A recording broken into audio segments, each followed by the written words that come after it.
Look up, way up, over the rooftops, through the trees. Almost everywhere you look in London's Blackfriars neighborhood, you can see it. Blackfriars' own friendly giant. We did notice the huge crane. Well, it's bigger than I thought it was going to be, much bigger than I thought it was going to be. It's just absolutely amazing. I mean, the closer we got, the bigger it was. So, The biggest in the province, in fact. This crane here, we can go up to pretty well 600 feet in height if we put it all together. There's several different components to make it smaller or bigger, depending what you're lifting. Nothing about this crane is small. At 175 tons with a 170-foot radius, it takes 4 days just to assemble it at the job site. It costs $13 million and is normally used to put the blades on windmills. But while this crane is a giant, it's a gentle one. And it's why it's here in Blackfriars. The city has been working on the $8 million refurbishment of the Blackfriars Bridge since the fall, a job that requires not only precision, but a light touch.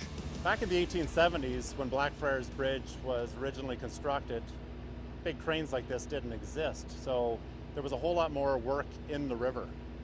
Nowadays, we're more cognizant of the natural environment, species at risk, issues like that, so we try to avoid any work in the river whenever possible. Technology like this enables us to do that by conducting the lift without messing around with the natural environment. This massive machine has been in Blackfriars since the fall, and since then it's towered over this Victorian neighborhood. So that got us thinking, what's the view like from inside this monster? The City of London granted me an exclusive look. I even got a chance to talk to the guy who drives this thing, Mike Elliott, a second-generation crane operator. Yeah, my father's actually a crane operator, and that's how I kind of got into it. Elliott's been doing this for 10 years. Normally, he works in farm fields.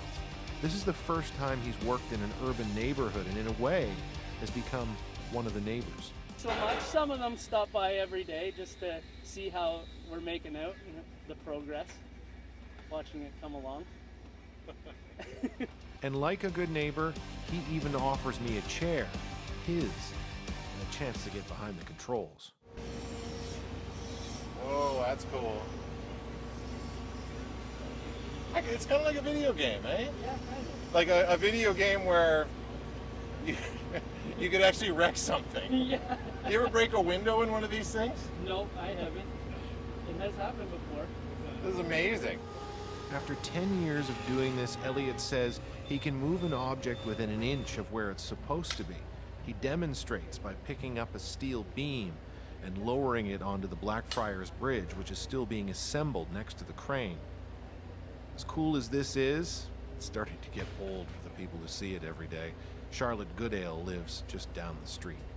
Well, it was exciting at first, but now we're just ready to have the bridge back, I think, for especially walking downtown. Now it takes us, like, used to take us 10 minutes, now it takes us about half an hour. So it's a pretty cool crane, but we're happy to have the bridge back. Good news, Blackfriars, you won't have to wait long. The crane has almost finished its work. It's helping with the reassembly of the bridge. It's going to be here for another 2 or 3 weeks while we finish the reassembly and lift back onto the abutments. When exactly the bridge will go back isn't a sure thing yet, but the city says it's coming soon, no later than the late fall.